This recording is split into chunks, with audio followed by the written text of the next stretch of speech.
Lalaki na tumalon mula sa isang cargo vessel nakitang palutang-lutang sa dagat sa Surigao City at empleyado ng Matalam LGU sa North Cotabato patay sa pananambang.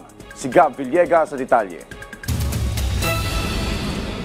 Kitang-kita ang lalaking palutang-lutang sa dagat sa Lipata Port sa Surigao City. Pasahero pala siya ng LCT Georgia 1 Ferry. Ayon sa mga nakakita, tumalon pala ang lalaki mula sa cargo vessel.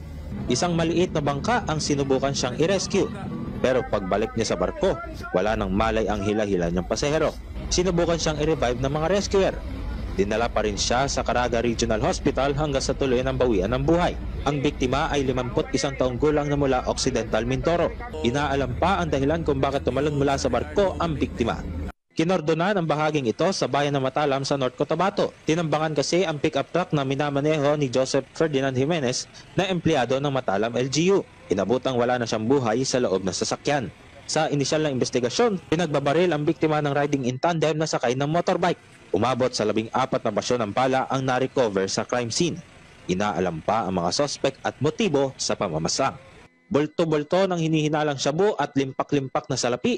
Yan ang nasa bahat ng PIDEA Zamboanga Peninsula sa kanilang drug operations sa Zamboanga City. Natimbog ang 3 high-value targets matapos kumagat sa buy-bust operation ng PIDEA at pulis. Aabot lang naman sa halos 16 million pesos ang halaga ng nakumpiskang kontrabando.